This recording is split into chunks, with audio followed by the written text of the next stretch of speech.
ప్రభుత్వ సలహాదారు షరీఫ్ గారితో కలిసి లక్ష్మీవరపుపేటలోని Maulana Abul Kalam Azad upper primary municipal స్కూల్ను ఎమ్మెల్యే ఆదిరెడ్డి శ్రీనివాస్ సందర్శించారు. మైనార్టీ వ్యవహారాల ప్రభుత్వ సలహాదారు ఎంఏ షరీఫ్ మాట్లాడారు. స్థానికుల అభిలాషకు అనుగుణంగా హైస్కూల్లో ఉర్దూ భాషలో బోధన అందించగల ఉపాధ్యాయుల్ని నియమించాల్సిన అవసరం ఉందని రాష్ట్ర ప్రభుత్వ దృష్టికి తీసుకెళ్తామన్నారు. ఉర్దూ విద్య అభివృద్ధికి మొదటి నుండే చంద్రబాబు నాయుడు కృషి చేస్తున్నారని, ఇప్పటికే రాష్ట్రంలో 12 ఉర్దూ రెసిడెన్షియల్ పాఠశాలలు ప్రారంభించబడినట్లు గుర్తు చేశారు. పరిస్థితులు బట్టి ఇంగ్లీష్ మీడియం బోధన కూడా అందుబాటులోకి తెచ్చి ఎలిమెంటరీ నుండి జూనియర్ కళాశాల వరకు ఉర్దూ నేర్చుకున్న విద్యార్థుల సంఖ్య పెరగడానికి చర్యలు తీసుకుంటామన్నారు.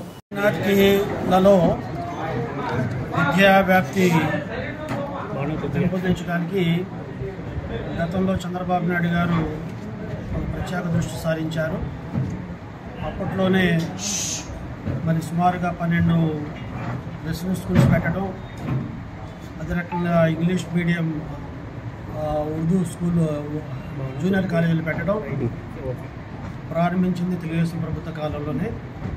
మళ్ళీ ఇప్పుడు రాష్ట్ర వ్యాప్తంగా ఉన్న ఉర్దూ మీడియం స్కూల్స్ కానీ, అప్పర్ ప్రైమరీ స్కూల్స్ కానీ, హై స్కూల్స్ కానీ, జూనియర్ కాలేజీలు కానీ, వీటిలో పిల్లల స్ట్రెంగ్త్ని పెంచి ఉర్దూ భాష వాళ్ళు నేర్చుకోవడానికి అవకాశం కల్పించే విధంగా ప్రయత్నం చేయాలనే కృతనిశ్చయంతో ఉన్నాం.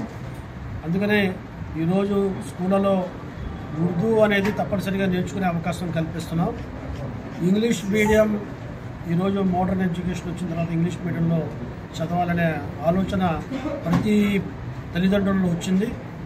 ఆ రకంగా కాన్వెంట్లకు వెళ్ళి డబ్బులు భరించలేని ఫీజులు కట్టలేని పరిస్థితుల్లో ఇప్పుడు మున్సిపల్ స్కూల్లో కానీ, జెడ్పీ స్కూల్స్లో కానీ మరి అక్కడ ఇంగ్లీష్ మీడియము కూడా ప్రాధాన్యత ఇచ్చి మంచి ఇంగ్లీష్ మీడియంలో బోధన చెప్పే విషయంలో కూడా ఈ ప్రభుత్వం ముందుకు సాగుతుంది. అయితే ఎక్కడైతే ముస్లింలు ఉర్దూ మీడియంలో చదువుకోవాలనుకుంటున్నారో అక్కడ తప్పనిసరిగా ఉర్దూ మీడియం చదివించుకోవడానికి అవసరమైన ఉపాధ్యాయులను నియమించడానికి ఈనాడు ప్రయత్నం చేస్తున్నాం. కానీ ఈరోజు ముస్లింలు ఉర్దూ భాష నేర్చుకోవడానికి, ఉర్దూ యాజ్ ఎ లాంగ్వేజ్గా నేర్చుకోవడానికి 10 మంది పిల్లలు ఉంటే అక్కడ ఉర్దూ టీచర్ని అపాయింట్ చేసే రకంగా మరి చర్యలు తీసుకుంటాం. స్కూల్కి కనీసం 40 మంది పిల్లలు ఉంటే ఉర్దూ చదువుకునే వాళ్ళు ఆ రకంగా ఒక ఉర్దూ టీచర్ని కూడా అపాయింట్ చేసే మరి ప్రయత్నం చేస్తున్నాం. ఉర్దూ భాషకి ప్రాధాన్యత ఇస్తున్నాం. ఉర్దూ భాష చదువుకున్న వాళ్ళకి ప్రోత్సాహాలు ఇస్తున్నాం. ఆ రకంగా ఉర్దూని ప్రోత్సహించడానికి ఈ రాష్ట్రంలో ఉర్దూని 2వ అధికార భాష కూడా మరి ప్రభుత్వం నెలకొల్పి మరి గుర్తించిన విషయాన్ని కూడా ఈ సందర్భంగా మనం చేస్తున్నాం. ఇప్పుడు ఇక్కడ వారి మనోభావాల ప్రకారంగా ఇంగ్లీష్ మీడియంలో చెప్తున్నారు, కొద్దిగా ఉర్దూలో కూడా మాకు ఎక్స్ప్లెయిన్ చేసే ఉర్దూ తెలిసిన టీచర్లు ఉంటే బాగుంటుంది అంటున్నారు. అది కూడా పరిగణలో తీసుకుని డిఈఓ గారు ఇక్కడ ఉన్నారు, ఎమ్మెల్యే గారితో మరి మాట్లాడి ఆ ఉర్దూ చెప్పే అవకాశం ఉండే మరి ఉర్దూ టీచర్ని కూడా, ఉర్దూ తెలిసిన టీచర్ని కూడా ఇక్కడ అపాయింట్ చేయడానికి ప్రయత్నం చేస్తాం. మైనారిటీస్ యొక్క సంక్షేమానికి, అభివృద్ధికి కూటమి ప్రభుత్వం ఇప్పుడు కూడా కట్టుబడి ఉంది. పెద్దలు మాజీ శాసన మండలి చైర్మన్, ప్రభుత్వ సలహాదారులు షరీఫ్ గారు ఈరోజు ఈ నగరానికి రావడం జరిగింది. మరి ఆయన దృష్టికి మైనారిటీస్ కొన్ని సమస్యలు లేవనెత్తడం, ఏదైతే ఉర్దూ స్కూల్ ఇక్కడ ఉన్నదో అక్కడ ఈ మైనారిటీ చిన్నపిల్లలు గత నెల కిందట కొన్ని సమస్యలు వారికి రావడం, మరి శాసనసభ్యుడిగా నా దృష్టికి తీసుకొచ్చినప్పుడు నా వంతుగా ఆ సమస్యలు పరిష్కరించడానికి నా వంతు కృషి చేయడం.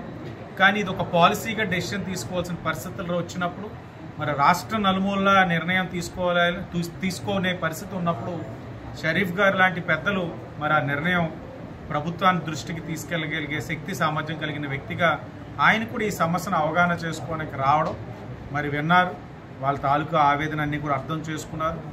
ఈ యొక్క స్కూల్ ఏదైతే ఉందో, ఒక ఉర్దూ స్కూల్ ఏదైతే ఉందో దాన్ని దశాబ్దాలుగా ఇక్కడ ఉన్న పెద్దలందరూ కాపాడుకుంటూ వస్తూ ఉన్నారు.